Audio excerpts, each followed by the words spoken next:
At sa puntong ito, makakapanayam natin ang isa sa mga mambabatas na umamin sa kanyang privilege speech na dati siyang nalulong sa droga. Isa rin siya sa mga nagpanukala na gamitin ang mga pampublikong paaralan pagkatapos ng klase para sa counseling sessions ng mga nais magbagong buhay na drug dependent.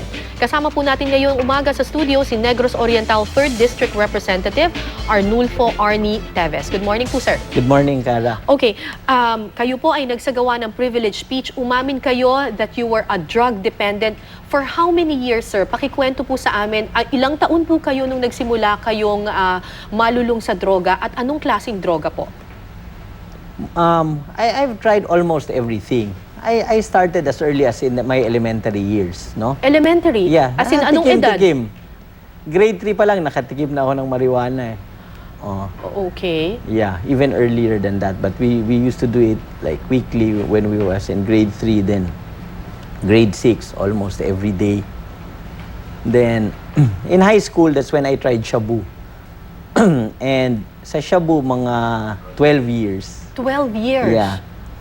And sa lahat ng drugs, I have had friends in rehab who have taken all other drugs pero nasira yung buhay nila sa shabu na lang. Paano po kayo nakapagbagong buhay?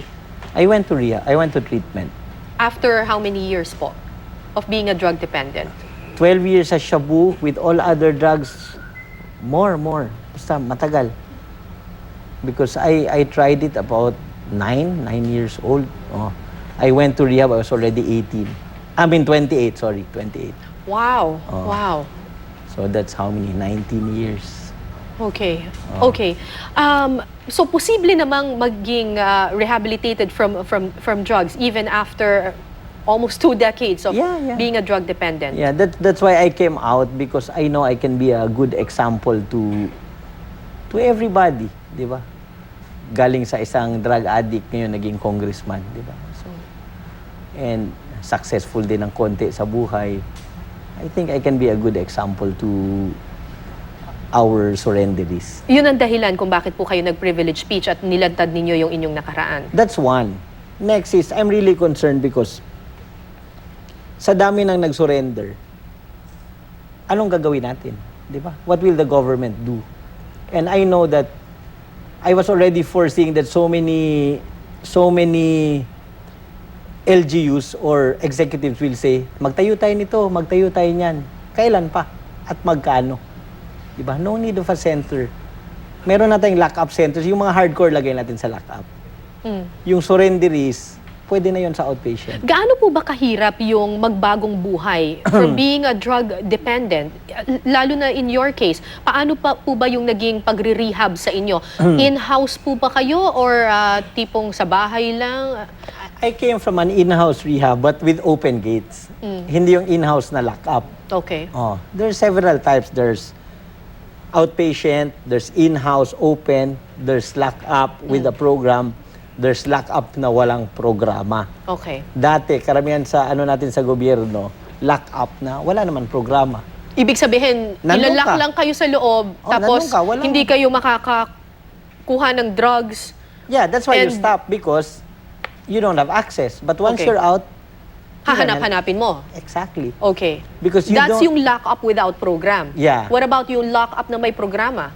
Hindi ba effective yun? A little bit, yes. Also, for those na hindi kaya sa outpatient, bottom line is, you have to understand why you should not use or drink again or anymore. Oh, once you understand that, then it's always a matter of choice, di ba? So gaano katagal bago, meron bang time frame yan? Gaano katagal bago ma-rehab ang isang drug dependent? And ano sa tingin ninyo ang pinaka-epektibong paraan? There's no single most effective way. There are several modalities. This is what we call therapeutic community, yung pinapalinis kayo. There's this outpatient, on all others that I've mentioned earlier. So, they're equally as effective, except for yung walang programa. The thing is, I was looking for a way na mura para sa gobyerno natin.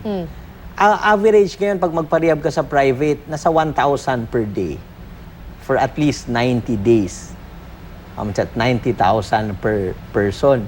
Sa dinami-dami na nag-surrender, ilan na? 500,000. So, times 90,000, magkano na yon? It's so much. So ang mungkahi po ninyo, If we just make use of our classrooms between 5 to 8 in the evening, libre yon, di ba? And also, ang 5 to 8, that's the start of the addict's day when the sun is out. So, a lot of them will have more start of their cravings. Yung hindi nakakabili ng maramihan, ha? Dahil yung nakakabili ng maramihan, at any time they can smoke naman. Oh. But yung maghahanap-hanap pa lang, that's when they start their day.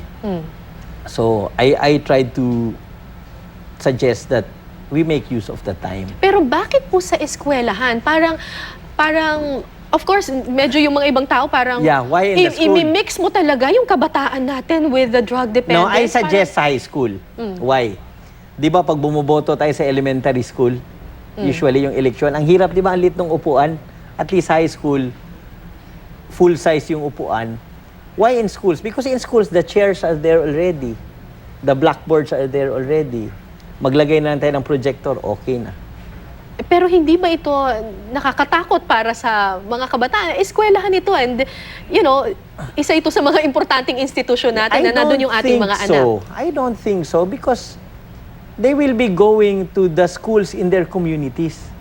And mostly the students there or the other parents know them.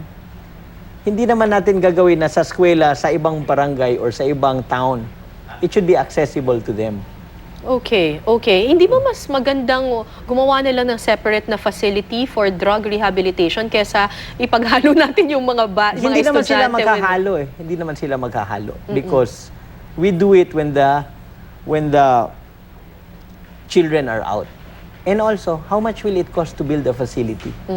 Nakita ko sa news kagabi, 4 na facility for 3.7 billion.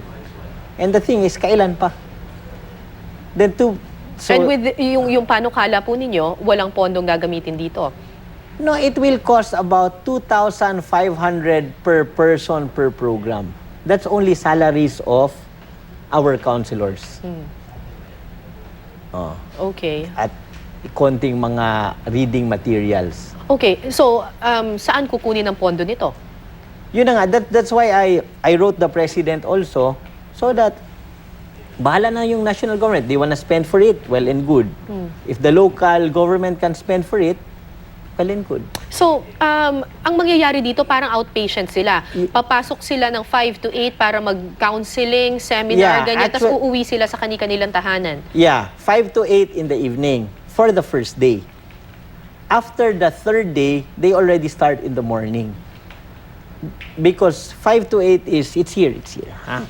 They start in the morning na. No, the sessions will be 5 to 8 in the evening. Like say, they have what we call journal and leveling. Journal is actually, you write how you feel today, how your day has gone. Then leveling is like, you tell your peers how you feel about what they shared. It's only that. Then we show films, then group therapy. And you think marirehab na yung mga... Yeah, because it's more on understanding. Actually, rehabilitation should not be punishment. It should be, you make the person understand why he should not take drugs. Iba kasi, diba, kahit yung bata, sabihan mo, wag mo gagawin yan. Kung hindi niya naintindihan, bakit? Diba? Kung naiintindihan niya, kaya hindi ko to gagawin dahil masama para sa akin, then probably, or most probably, he will not do it because he understands it's harmful to him or her. Okay. Bukod doon sa mga sumusuko na mga drug dependents, yung isa pang side nitong drug war na ito ay marami ring nahuhuli at marami ring mga kaso ng mga pagpatay, napapatay. Okay. Ano po ang reaksyon ninyo dito sa No, mga... before we get to Opo. that, let's go to the surrenderies. Okay. Okay. Kami sa rehab, ang hinihingi lang namin is 1% willingness. 1% lang. Pinilit ka man, naging willing ka ng 1%, natakot ka man, iniwan ka ng asawa mo, iniwan ka ng pamilya mo. But with what the President has done, and General De La Rosa, pag-surrender pa lang nila, that's already willingness. Yan yung hinahanap namin sa Rebe, surrender. Not physical surrender. Okay. But, Pero hindi ba nagsusurrender lang sila dahil natatakot silang mapatay? yeah, that's why. Whatever the reason is, surrendering is acknowledging you have a problem. Once you acknowledge you have a problem, we can start working in the rehab. And sa takot nila or whatever the reason may be, I think the willingness now is not only 1%.